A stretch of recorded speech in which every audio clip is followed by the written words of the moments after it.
Okay, welcome to week 5 of BK 101. So close to the finish line, you guys. We've got one more live session after this, and we are done.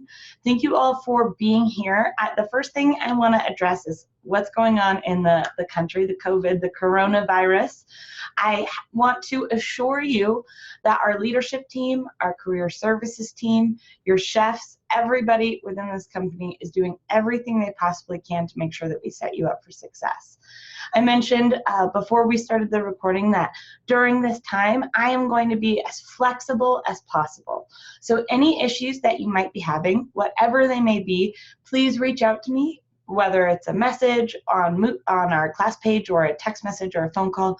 Reach out to me. I'm completely understanding, and I want to help you solve the issue as best we can. So I'm here for you. I know that restaurants are shut down right now, and I know that many of you are nervous about your externship. I don't have as many answers about your externship, but I can assure you that Career Services does. My management has reached out to us to let us know a list of things that Career Services is doing right now, including extended phone call hours. So please make sure that you're communicating with your Career Services rep, as they are going to be one of the biggest tools to you during this time. So don't worry, we don't expect you to start an externship at a restaurant that's closed during a pandemic in the country. We know that that is not a possibility. So our Career Services team, again, is working on what possibilities there are, how we might work through this, and it's all about communicating with them. So if you check your email, I'm pretty sure you've all got some emails from your Career Services rep, but if you can't find one and you don't know how to contact them, reach out to me and I will share with you their information, okay? Does anybody have, any questions about that so far? All right, the next Hey, thing, Chef. yes. I'm not sure if you can hear me, but I just got off the phone with Career Services, and they told me to see if we could do something like career planning. I mean, not career planning, menu planning or something like that. But it's like they don't really understand. These places are really shutting down. All the dining areas, they're closing. So they said to see if we can exhaust all of our resources and then see if we could do what they call leave of absence. Right. So that's something and it might not necessarily be a leave of absence. There are a few different terminologies for what we might have to do, but it might be some form of delayed start for your externships. So that might be the scenario. And like I said, every day they are giving us new information, and I promise to keep sharing that with you as frequently as I have it. I want to share with you this document that they sent out to us, and I will send to all of you today in an email. And it's a list of strategies and resources, different styles of things like disability insurance, if you don't know about these things, unemployment claims. There's some really, really awesome information here. So if you're feeling really heavily impacted, take a look at this. If you have any questions about it, again, you can reach out to myself, your success coach for sure, your Career Services rep. We're all here in this together. Again, I'm going to be as flexible as possible. I know that some people are having a really hard time finding ingredients this week. Again, reach out to me. I will have some solutions and some suggestions, and we're going to make it happen. I don't want you guys to feel unsupported during this time. So trust me, I am trying my best to support you in any way that I can, including making sure that your whole team of support is on top of making sure you guys are set up for success to complete the program. Even if this restaurant thing happens for a month, maybe after that we get back on track, and it's just a little bit later than we expected. All right, I want to make sure, any other questions before I move on? Do you guys feel supported? If not, Send me a message. I'm not going to put you on the spot. That's probably a hard thing to say in front of everybody. But send me a message because I care about you guys and I know that it's really hard and crazy. So that's what I've got on that topic for you today. Now I want to move on to some fun stuff. The videos for this week on our class page are about royal icing. And I love royal icing. Royal icing is the medium that I use the most frequently on my sugar cookies. So I'm going to share some pictures of my cookies. We can chat about royal icing for a little bit, but then I want to move on and mostly discuss wrapping your cakes in fondant and stacking them, which is mostly what next week's lessons plan is all about. But I would rather discuss it a little bit earlier this week. That way you guys can get it on top of things, maybe even be done by the next live session. We can play that fun Jeopardy game, have a really easy breezy final live session. You guys can ask any final questions. I can maybe see if our externship instructor, Shafina, can come to our last class for a little bit to talk to us, and it hopefully will be really fun. So let's talk royal icing. Has anybody made royal icing before? Has anybody made decorative cookies with royal icing before? Megan says she has. Paula says she has. Sissy, yes. Awesome. Willie, yes. What did you guys think? Do you like working with royal icing? Yes. First, I got that it's easy. Go ahead. Really easy. We made a lot of Christmas cookies, Mm-hmm. but in my opinion, it stinks. Okay. I don't know why. It just stinks, but it tastes okay. So I would argue that that's why a lot of people use a little bit of lemon extract, both in their sugar cookies. You'll find a lot of decorative sugar cookies are a little lemony, and in their royal icing. A little bit of lemon extract can go a long way, because I do understand what you're saying. A lot of royal icing is made with egg whites. So egg whites and powdered sugar is sort of your original royal icing combination with, you know, a little vanilla extract or whatever flavoring that you'd like. However, nowadays, there's a really cool product on the market called meringue powder. And it's basically dried egg whites with a few other emulsifiers, a few other ingredients, and it's much more stable than egg whites. I have a much easier time coloring it. I think it dries a little bit faster, which makes a big difference when it comes to sugar cookies, because sugar cookies can take days between dry time. I'm trying to pull up a picture here. I've got a picture of one of the very first cookies I ever decorated in school, and it's of an Escoffier student. I made a little twin of myself. Let's see if I can find it here. What are some of the cookies that you guys have made? What are some of the designs that you've done?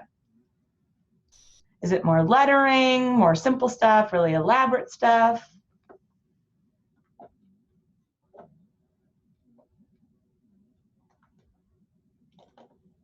Oh, come on. Megan says she loves the combo of almond and vanilla. That's one of my favorites too. Almond, you have to be careful with because it's strong, but all right, I found this picture. These are the very first two cookies I ever decorated with royal icing in my life. As a student, this is my little Escoffier student.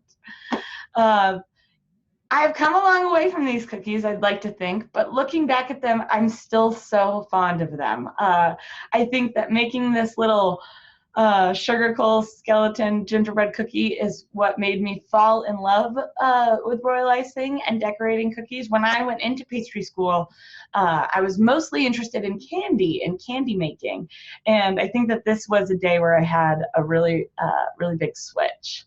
I got one more to show you. It'll make you guys laugh. Makes me laugh anyways. There I am, little Chef Genevieve, very proudly with her first royal icing decorated cookie. We had to wear lanyards every day, you guys, man. We did not look cool. You think Chef, I definitely was like, I'm gonna look so cool when I'm a chef. And I wore that black little cap every day and my lanyard, and man, did my roommates tease me, but I was proud of my uniform by the end of my program. So now I want to show you some cookies that I have made more recently.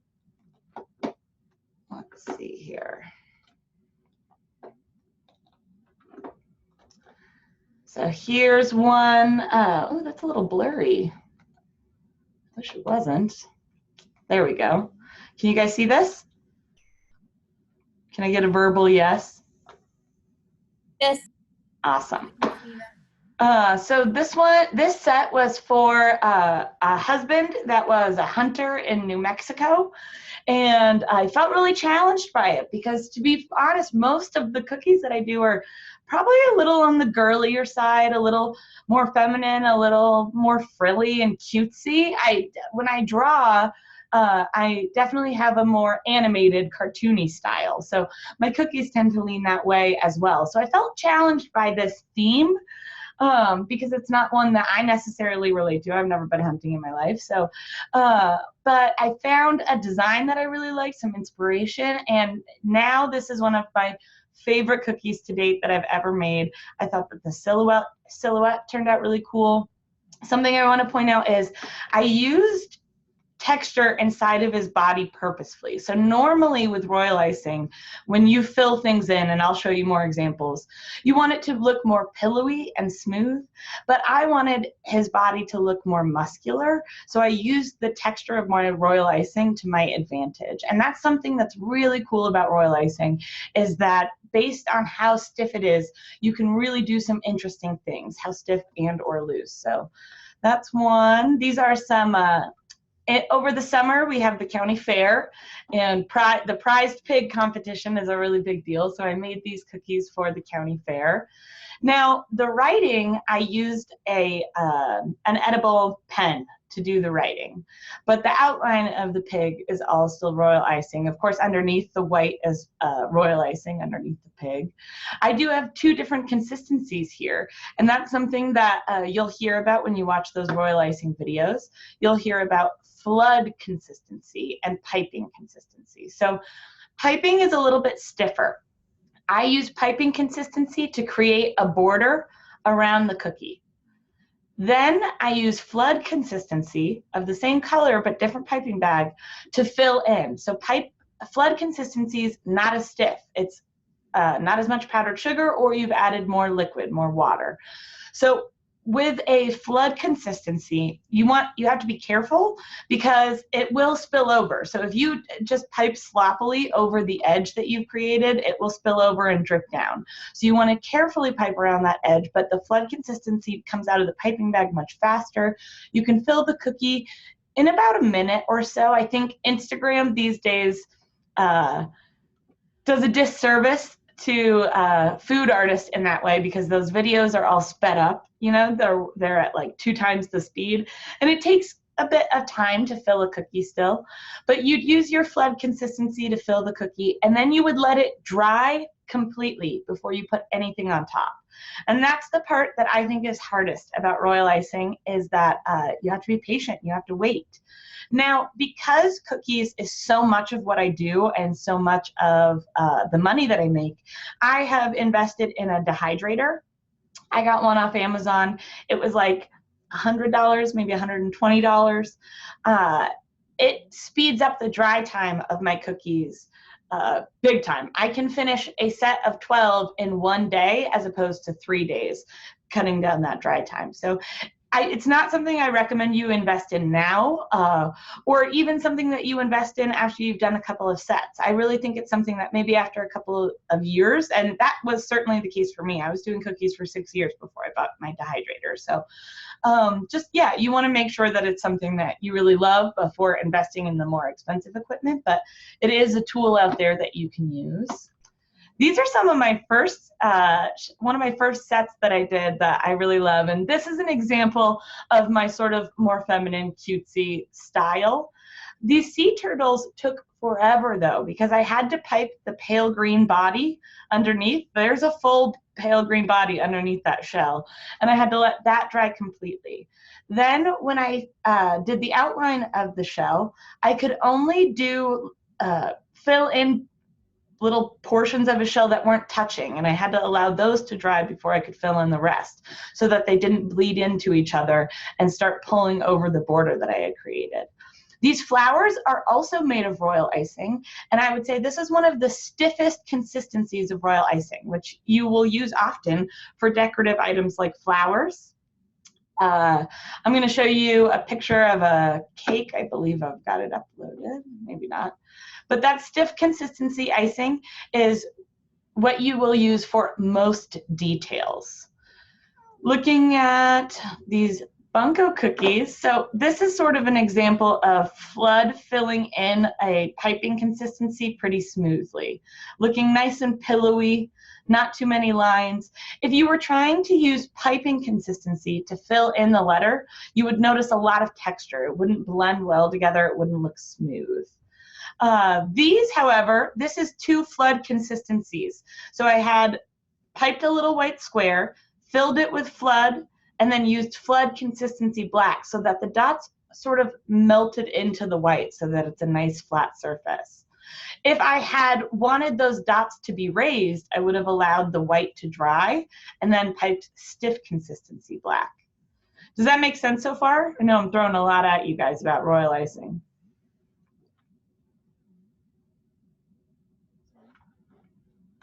Yes. Thank you. Okay, I've got one more cookie that I really love. And then I had a picture of a cake, which I'm going to pull up before the end of the class because it's pretty. So this is a trend right now. I love cross stitching and embroidery in real life. It's one of my hobbies. It's really relaxing. And so I saw somebody do a cross stitch style cookie and I had to try it. So this is royal icing. I piped every one of these little tiny lines. It took forever. There are molds that people use to make lace and things with royal icing, but I haven't used one. I just used my royal icing in my piping bag for this guy. There's certainly areas on this cookie that are a little rough around the edges because it was the first time I had ever tried this technique. So again, I want you guys to know that even with all the practice I've had, when I try something new, it's certainly not perfect the first time. It takes me plenty of tries before I start to get the hang of it.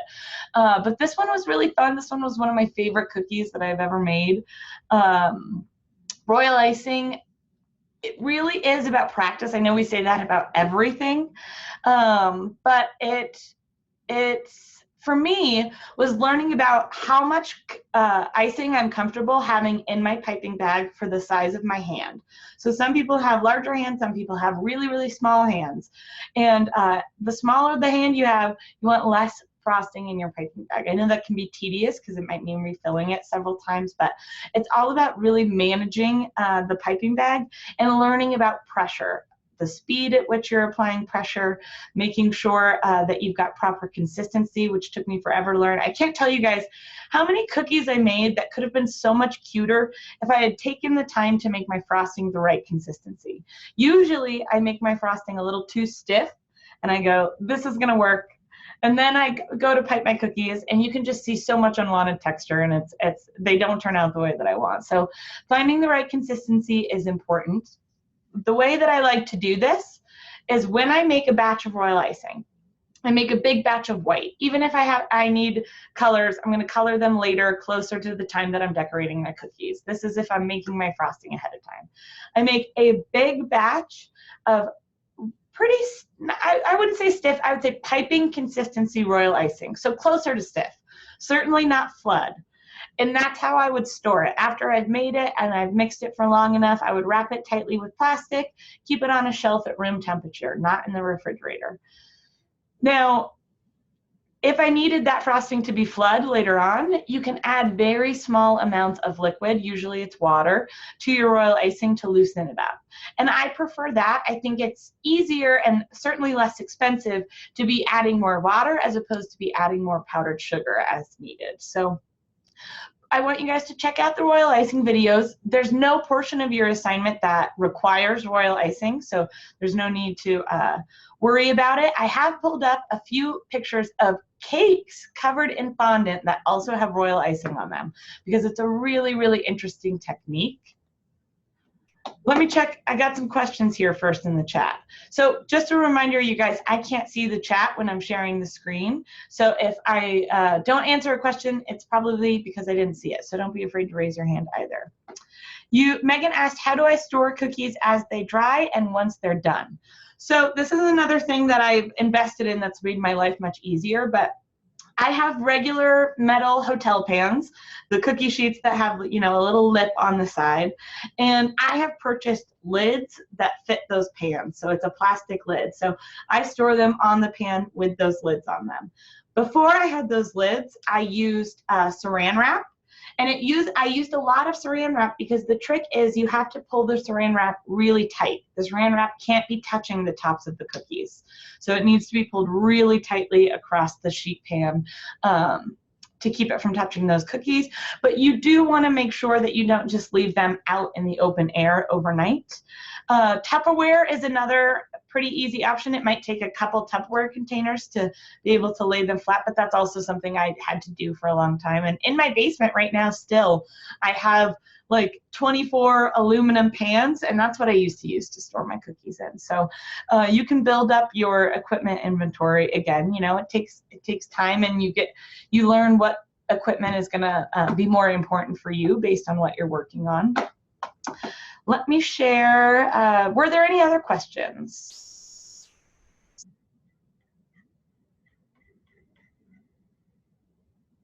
No? Okay. I'm going to share some pictures of some cakes with royal icing on them. Hopefully this will come into focus for us here. Oh, that one's so tiny. There we go. How pretty is this, you guys? How beautiful is this cake? It is covered in fondant, and then all of these little royal icing details just absolutely make it for me. It looks like there are some buttercream details as well, but it could also just be very stiff royal icing. Royal icing, stiff royal icing and buttercream, American buttercreams have pretty similar consistencies. However, remember that royal icing will dry and harden, whereas buttercream doesn't really. Buttercream can harden in the fridge when it's chilled, but at room temperature it will soften again. Whereas once royal icing is piped and it's dried, it stays that way. Let me see this other picture here. Turned out much tinier than I anticipated. But they've got sort of a lace effect on the bottom of their cake here using royal icing, which again, I think just makes such a huge impact on this cake. Let me see if I've got one more with royal icing on it. I thought I did. Maybe not. But so as you guys are working on your cakes, that's absolutely an option. Not required in any way, shape, or form. You do not have to have royal icing in your final anywhere. But if you make your cake and you're in self-isolation and you're feeling like, hey, I've got some powdered sugar and egg whites or powdered sugar and meringue powder, I'm going to whip up some royal icing and decorate this cake, then I absolutely want you to go for it.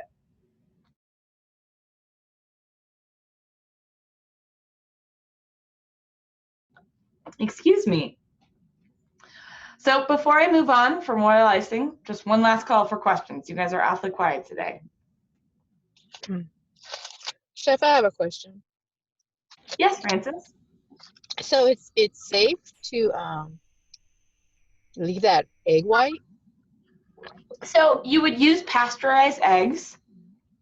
And I would say that if you are following code, then you would want to use the meringue powder and not the egg whites. Anybody with a normal immune system would be perfectly safe eating royal icing with egg whites. But let's say somebody with a lowered immune system, like a toddler or an elderly person, if you're using pasteurized eggs, again, it should be safe. It should be fine. But, you know, better safe than sorry. The other nice thing about meringue powder is I think in the long run, it's less expensive than egg whites. Whether you are buying eggs and separating them, they also sell egg whites in a container, like in a milk carton style. It's just like a milk carton of egg whites. I've bought that before too.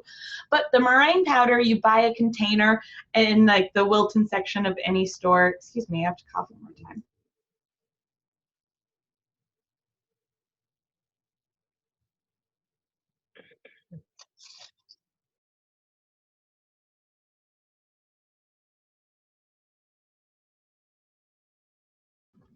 Oh, I'm so sorry. I've really got a frog in my throat. But you buy a container of the meringue powder, and you only need a few teaspoons to tablespoons every time you make a pretty big batch. So I find that my meringue powder lasts for much, much longer. Also doesn't expire nearly as fast as egg whites do. Tips and advice on how to decorate cake with royal icing. Yes, so my first is small piping tips, stiff frosting. Start out stiffer on the stiffer side if you're nervous about it. And if you notice that your frosting is maybe too stiff, like there's a lot of breaking happening when you're trying to pipe round curves, then you might need to loosen it a little bit. But piping horizontally instead of flat on a cookie is a different ball game. It is challenging. Megan says, yes, breaking, you're a little nervous. Don't be nervous. I would practice on something else that stands up straight before practicing on your cake, maybe like a jar or something. It'll have a similar, height and distance, but making sure that your frosting is the right consistency is my first tip for you. Making sure you have a small amount of frosting in your piping bag, because what you don't want is your hand is going to be really close to the tip because you're going to be focusing on detail work. So what you don't want is frosting to be sort of pushing down the other side of your piping bag, getting heavy. You want to make sure small amount of icing in your bag. You might have to refill it several times, I've mentioned that, but small amount of icing in your bag. You're going to move slowly, and if you're doing something like this, let me share a picture so that we've got a visual. If you're doing something like this rounded curve here, I think I can use my little marker. This rounded curve. The really important part is that you are connecting your piping bag to the cake here. So at your first point, making sure that that royal icing has stuck to the cake. Then slowly moving down, your piping bag shouldn't be touching the cake like you would with a pen and paper. It should be a little bit farther away, so your piping bag's moving a little bit ahead of the icing, and the icing sort of laying flat as you move your piping bag along. And then when you get here, again, it's important that you make sure it really attaches before you move on to making your next curve. I would go as far as stopping in between each loop. I would make one loop, make sure it's attached, lift my piping bag, and then start a new line, just to really ensure that each line is nice and stable. Is that helpful, Megan?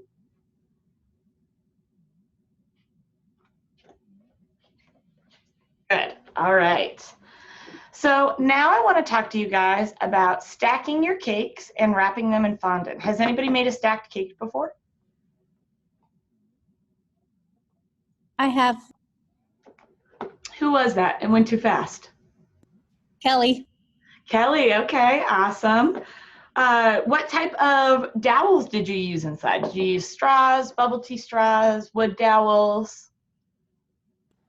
I used wooden, and I've also used the plastic hollow ones that look like big straws. Right, right. Paula says she's used wood before. Christina's made a stacked cake. Terry, awesome, you guys. Okay, so we've got a lot of experience in here. That doesn't surprise me. You guys are a super strong group. But I've got some props to talk about stacking our cakes today. So I most frequently use dowels, or skewers actually, to be more specific, because skewers have this pointy end on top, and I'm all about making things easier for myself. I have no upper body strength, so shoving dowels into cake can be challenging sometimes. If that cake is super cold, it's got a ton of layers of frosting in it, it can be surprisingly difficult.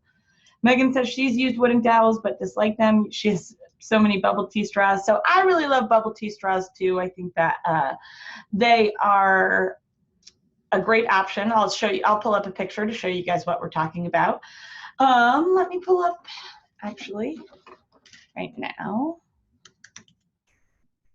So with a tiered cake, even if it's only 2 tiers, there always needs to be something in the bottom tier to support the top tier, no matter what. Even if you're doing a 6-inch and a 4-inch cake and you think this 4-inch cake is so small, there's no way I need a cake plate and dowels underneath, but you do, remember that in the professional industry, especially with cakes, they're being transported. Whether you are transporting it to a location or someone's coming to pick it up and taking it to the location, it's a rare occasion that they're coming to you and they just enjoy the cake there. So we need to make sure that this cake is stable enough that you can deliver it successfully, or that your customer could pick it up, get it to their location successfully.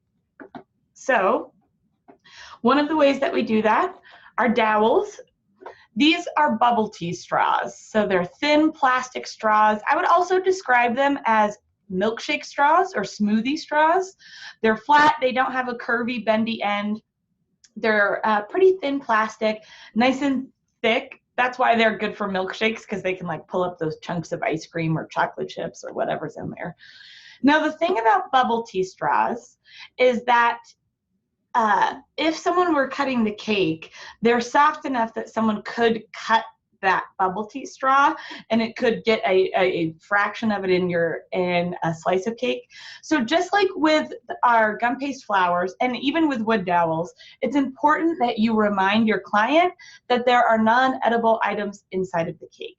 So when you describe the cake to them when they're purchasing it in the first place, this is something you would go through, and then you'd remind them again when they pick it up. So just mentioning, just so you know, there are dowels inside of the bottom of this cake to help it be more stable. There are 5, they're sort of in the shape of a circle. You don't want to eat those. And I've never, ever, ever once in my entire career yet had a client be like, "You put dowels inside of my cake? How dare you?" Because they don't know how it works. They just want their cake to be pretty and they want it to make it to the site. So reminding them that there are some dowels or plastic straws within the cake is important. Now I want to show you guys some images. So I've shown you 2 types of dowels now, bubble tea straws and these wood skewers. In the baking section, you'll find dowels that are flat on both ends, and like in the Wilton section of the craft store where you guys have bought a lot of your materials. You'll see cake dowels that might be a little fatter than this, and they're flat on both ends. They are also more expensive. I don't encourage you to buy them. I buy kebab skewers in the grill section of the grocery store. They work better for me. They have one pointy end, which makes it easier to push into my cake. The other side they're thin enough that it's easy to cut with my tools. So yeah, but again, this is another tool where you can buy the less expensive option and it's still going to get the job done. So I want to talk to you guys about your cake plate next. This cake plate has a little pop out in the center. Not all cake plates do. I recommend doing this week for your smaller layer. So this is an 8-inch cake plate. This is a 6-inch cake plate. I don't need to do it for this one. I could, but there's no point because this is the bottom of the cake. I'm going to put my 8-inch cake on top of this cake plate. I'm going to put my dowels in, and don't worry, I have some pictures to show you how many dowels and what pattern to put them in. Then your small cake should be on the 6, or whatever size your small cake is, should be on an equally sized cake plate. So I know in the past we've been using cake plates that were a little bit larger than your cake, and that's fine for the bottom one. But the top tier, whatever size your cake is, the cake plate needs to be the same size. So if it's a 6-inch top tier, your cake plate needs to be 6-inch. If it's 4-inch, it needs to be 4-inch. If you can't, Paula said she can't find one, you can use a larger one and simply cut it down, trim it down. So the reason it's important that your top tier and the top tier cake plate are the exact same size is because this cake plate is going to be on the cake. You will transfer your fondant covered small cake on the cake plate to your fondant covered large cake and gently set it on top. And I have a picture of that. And we also have a video of it under week 6. So that's another reminder, you guys, is that the videos for stacking and fondant are in week 6. You should have access to them already. Has everything I said so far made sense? Any questions? I know that I move really fast, so sometimes I'm working on that. I got a yes from Paula. Yes. Awesome. Okay. So what we've learned so far, we are wrapping our cakes and fondant separately. Your top cake will stay on the cake plate. You will transfer the cake plate to your other cake. That is why you will often see borders. And I've got a picture here. Because something that's really difficult to do is to get 2 fondant cakes stacked together without any gap. Here is an example of that. This is an excellent job. I'm not sure that I could do this good of a job. They've they've probably wrapped the fondant maybe even over the cake board ever so slightly.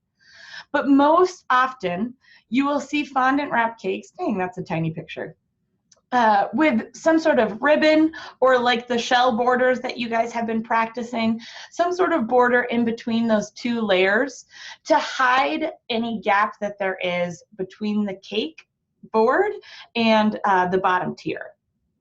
So here's a picture of, she has used her spatula. So what she did 2 things. She used her hand and her spatula to lift the cake up. Then with her hand, she guided the cake to where she wanted to set it. You're going to set one side down first. Now, once you set that side down, there's really no moving it. There's not too much adjusting that you can do. Because these cakes are wrapped in fondant, there's a little more wiggle room than buttercream, but still you want to try and set it in exactly as center as you can. Then with your spatula, you're gently going to lower it. You can put a very thin dollop of frosting in between to help keep the cake plate a little more stable, but you don't want it to be a lump because you want that cake to sit nice and level. Let's see if I've got a question down here. Megan brought up Man About Cakes. Man About Cakes is one of my favorites. He's a really awesome resource on YouTube, you guys. He's super funny, and he makes really awesome cakes, and he makes a ton of different kind of cakes. That's why I like him, because I don't love working with fondant as much as I do with buttercream, and so he certainly has a bunch of different styles, so he's fun. That's a great tip for you guys to check him out. But let me show you now the picture of dowels that I've got here, or the picture of how I suggest doing your dowels. So this, in theory, is a 3-tiered cake. So let's say this bottom tier is 10 inches. You want a lot of support because it's going to support the weight of 2 other tiers. A circle is the most supportive shape, more supportive than a square. If you had a square cake, maybe a square would work a little bit better, but a circle shape is typically what you want to aim for. So this bottom tier has more dowels than you guys will need this week because you're just making a 2-tiered cake. So remember that this is a bit larger of a cake, but it's got some important tips on it still. Leave about 1 to 2 inches from the outer edge of the cake. So you want to focus more in the center. Specifically, you want to make sure that you're close enough to the center that your top tier is going to cover the holes from the dowels. You don't want to see, while yes, you can cover it with maybe a little bit of frosting. Remember, these cakes are wrapped in fondant, so your circle underneath can't be any larger than the tier that you're going to set on top of it. You also don't want it to be too central. You need it, it's all about support, equally distributing support. So for you guys, it's going to be more like these 2 tiers here. I would suggest 5 dowels for your bottom tier, whether you are using skewers or bubble tea straws, some other food safe item that's going to add stability in the center there. I suggest 5. Now the center one is going to be taller. You're going to have, let me break these here. You're going to have your bottom tier, your big tier, and you're going to have 5 shorter dowels in it. Dowels that are only the height, got to get in the black background there. Dowels that are only the height of your cake. Then this top tier, the dowel that goes in the center will be the height of both cakes. So this top tier dowel will go down through the top tier and through the second tier. Does that make sense? So 4 dowels on your bottom tier are shorter, are just the size of the bottom tier. And then the 5th dowel, the center dowel, you don't put in until the very end, and it's going to go through both tiers. Does that make sense?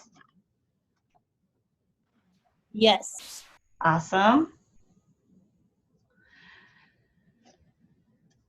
Can we use American buttercream to frost the cake instead of Swiss? Absolutely. You guys, I don't, frosting, totally your choice. That's somewhere where I can be super flexible this week. Whatever you need to do to frost underneath that fondant, do it, you got to do them totally fine with it. Same goes for cake flavor. Patrick, did you have a question? Yeah, I was gonna ask if we had the frost in between the layers, but that just kind of answered my question. Yep, so you do have to frost in between the layers of your cake. And again, that's going to help with stability, you guys. When you think about frosting when it's cold, how firm it is, that helps your cake to be more stable. So you do want frosting between your layers. Any other questions? That was a good question. Would a mousse filling be too unstable? I don't think so. At least not for the top layer.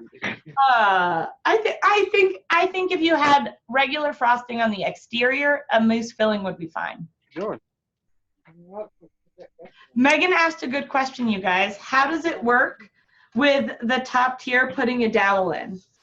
So that scenario only works if you are putting something on top of the top tier, which in this case, I would suggest your flour. A lot of the times it's a cake topper, but Clean the floors. Oh, no, I didn't, but let me mute that. Okay, so one of your flours can go on top. I've got a picture I can share with you guys to cover that little hole that you made with your top tier dowel. You can also have a little bit of fondant set aside. It's difficult to smooth in that hole, but it is possible. Let's see here. You guys see this cake? Yes? Yes. Thank you.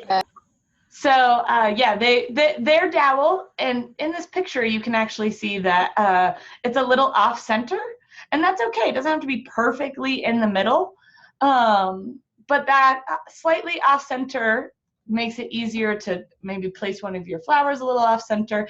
That's why it's important to know your design, to plan your design before construction.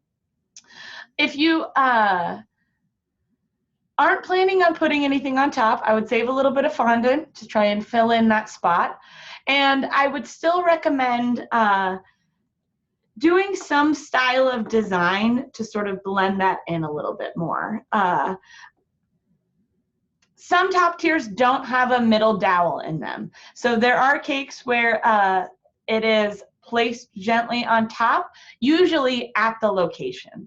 So when you see 6-tiered wedding cakes that are all perfectly smooth and flat, that cake was probably finished, the construction of the cake was probably finished on location, which is something that happens. Sometimes I've certainly had to do that before, so that's an option. I prefer, though, I prefer the stability and the time it saves me to go through the top and put something to cover on the top. Like I said, usually somebody has a cake topper in mind. If they don't, I often suggest one. I have cake toppers that I let people rent for a fee. And I'll use royal icing or buttercream or something to sort of, again, make some cutesy details. Sometimes I'll cover it up with a cookie. Yes, Kelly?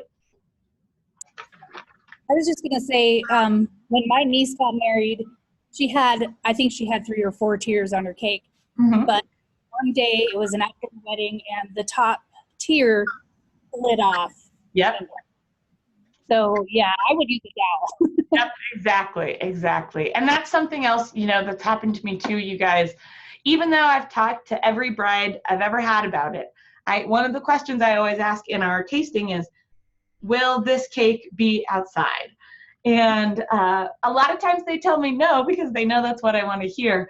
Once, one of the biggest cakes I ever made, it was massive, and it turned out really great. I was really proud of it. They put it outside in the hot sun, and so by the time they took pictures of it, it was just the Leaning Tower of Pisa, even though I had dowels in it, but it was so big and so much buttercream that it just couldn't stand up to the sun like that, and that was a bummer. But the dowels certainly helped it stand up taller for longer. That is for sure. Oh, Megan, I just realized one more way that you can have a center dowel without affecting the top of your cake. So let me pull up a picture here. I had a picture. So here they've measured already, they've trimmed, and this is another reason why the hole in your cake plate is a good idea. They've got a dowel that is taller than their bottom tier. They've got their other dowels in. They've cut this center one, but I wouldn't. Put your tall dowel in, and then if you've got this hole in your cake already, before placing it on that dowel, because that's going to be hard, take a skewer, and in the bottom of your cake, make like a pre-hole, a little pre-hole, and then you can gently set it on top of that skewer, and that's not going to, as long as the skewer's short enough, it's not going to affect the top of your cake. All right, so let me see. Everybody good so far? You guys are asking good questions, so keep them coming. All right, and then I want to move on to wrapping your cakes with fondant. So the first couple of things I've got pulled up here are some don't pictures. Some things you want to look out for. Sometimes I find what not to do just as helpful as what to do. Not when the pictures are this tiny. Goodness gracious. So here, hopefully you guys can see. I wish it would let me zoom in. Let's maybe see. There we go. It's a little bigger.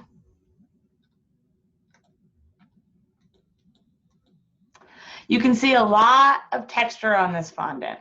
One of the reasons is because it's been rolled too thin. Now, we've discussed how fondant isn't the tastiest thing in the world, and you certainly don't want a giant thick layer, but it needs to be at least a 1/4 inch thick so that it doesn't start to tear. It's a little bit heavy, and so remember that gravity is a factor here, and when we start pulling it down the sides, if it's too thin, it's going to start to stretch and be a little transparent in areas. You're going to see more texture than you want to see. So avoid rolling it too thin. Then looking at this picture here, again, they've got a lot of texture going on here to begin with. This is fondant that hasn't been kneaded enough. So when you buy your fondant, that's something that I've gotten a lot of questions about, and I'm so glad that you guys have asked.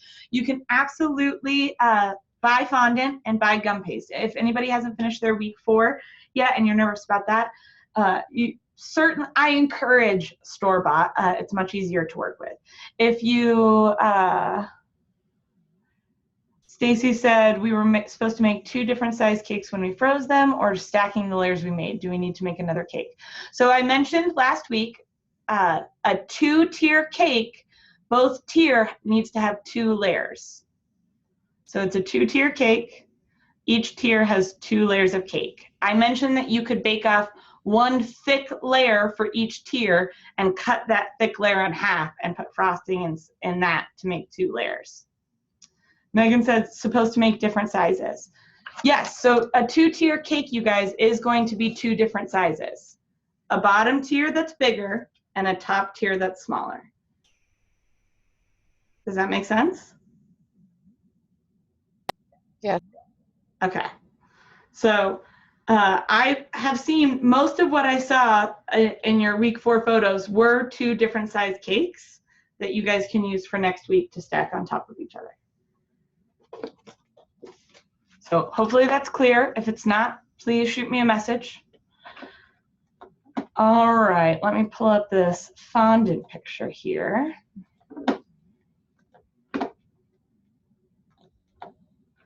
All right, so in this picture, this is a pretty good example of the thickness that we're looking for. You can see it's about a 1/4 inch. Something else you can see about this fondant is that it's looking really smooth. Unlike that last picture we looked at, this one here, where it was already super textured the second they rolled it on the cake. Again, this fondant hasn't been kneaded enough.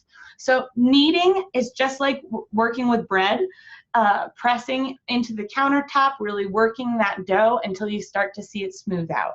Part of that is because we've got pretty warm hands, and our hands are going to help smooth that fondant out as well. It can take a bit of time, so don't rush that process. Make sure you give yourself enough time to really knead your dough. If you roll it out and it's got a lot of texture, put it back together. There's no gluten. You're not going to overdevelop any gluten, so roll it back together and keep kneading it until it's got a more smooth consistency. So then I very, very, very lightly dust the top with powdered sugar or cornstarch so that it won't stick to my rolling pin. I gently roll it up on my rolling pin, and then I gently unroll it over my cake. When you do that, I believe I've got a picture here. It's going to be really draped over the sides. You can see in this picture how much excess they've got on the bottom. So it's really drapey when you roll it over at first. And you're going to use a tool. You can purchase this tool. You can also use your bowl scraper, your plastic bowl scraper. It's flat enough that you can, with your hand and your bowl scraper, gently use it to smooth. But you just need something that's a flat, smooth surface. And you are going to slowly start smoothing the sides down, pushing the air bubbles and pushing the extra to the bottom. This takes time. Again, don't rush this process or else you're going to have wrinkles and air bubbles. So slowly smoothing out your fondant on the side till all of the excess is at the bottom. Then you're going to trim that excess off. Like I showed you in the previous picture, some people leave enough excess to pull over the cake board ever so slightly, but most people trim off just like they've done here with a knife or a pizza cutter, and then they use a ribbon or some sort of frosting or some sort of border to hide the gap that would appear between this cake and the bottom tier. We can dive deeper into that next week as well. Don't worry, we can watch more videos next week about those things. I just wanted to give you guys this information earlier so that you guys could get started on it. It's a big project. I know things are crazy, so I want to try and set you guys up for success. Any questions? We're getting towards the end here, you guys. Patrick, go ahead. Okay, so I hate fondant, mostly because of the taste, but like, what's the best way to like roll it out? Like, is there a certain, because I notice you use a certain tool for it. Can a regular rolling pin work? A regular rolling pin can work. Just have a little bit of powdered sugar or a little bit of cornstarch on hand. And I'm talking light sprinkle, you guys. You do not need a lot of it. If you sprinkle too much, it's going to affect the texture of your fondant. It's going to dry it out. So you just need a light sprinkle of that powder on the top and maybe even a little bit on your rolling pin. But a rolling pin should work fine, a regular rolling pin. Anybody else? I use my wooden rolling pin. I have a French style rolling pin, and that's what I use.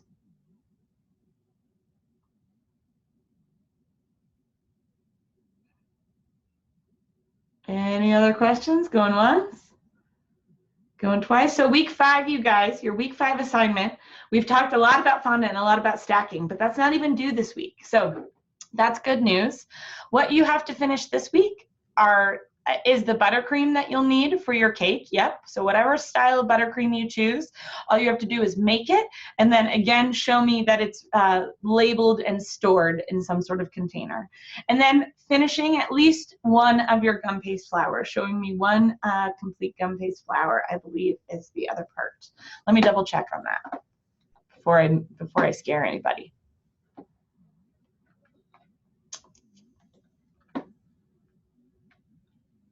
Let's look at the requirements together. So self-ID, sanitation, mise en place. I know it says Swiss or Italian, but Wild West here, guys. Any buttercream you want, I'm fine with, because it's going to go under your fondant. You've made all of the buttercream techniques once already, so I know you guys can do it. If you've struggled with one, I encourage you to give it another shot, but anything goes for which buttercream you choose. And then showing me your buttercream for storage. You're going to put it in the refrigerator for week 6.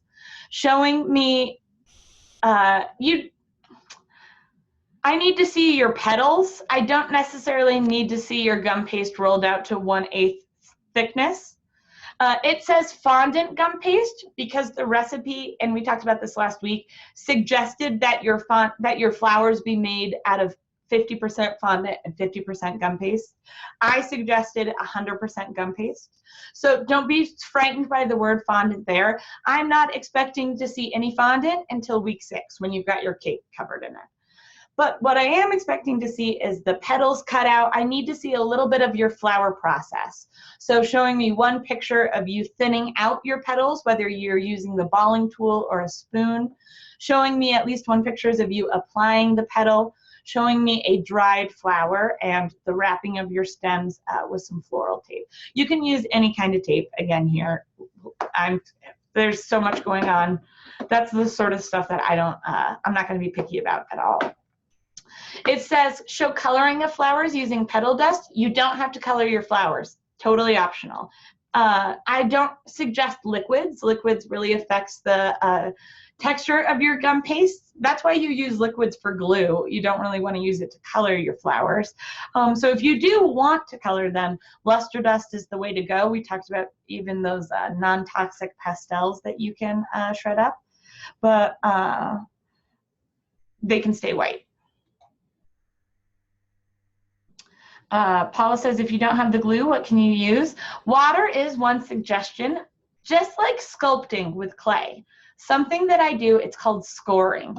So if this is my base of my flower, the gum paste part, I take something and I kind of scratch it. I make some scratches in it where I'm going to apply that next petal. That's where I dab a little bit of the water, apply the petal, press down to make sure that I've really connected the two. You can also use simple syrup, which I prefer over water. I think it works a little bit better. It's a little stickier. And then corn syrup as well, but you don't need much of it. Certainly less than the glycerin glue, but I never use glycerin glue, you guys. I use something that I can make in the kitchen. All right. Good questions. I keep them coming because we're almost done.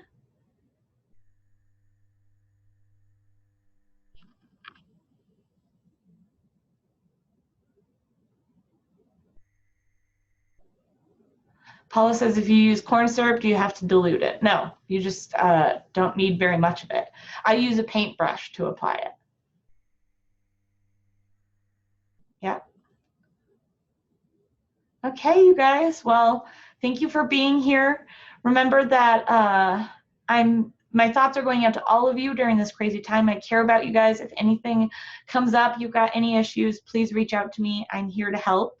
And I can't wait to check out your final projects. I think that you guys are going to knock it out of the park, and I'm going to have some really good examples to show my future classes. So reach out to me. I'm here for you. And I hope you guys have a great rest of your day, okay? Thank you. See you guys later. Take care, everybody.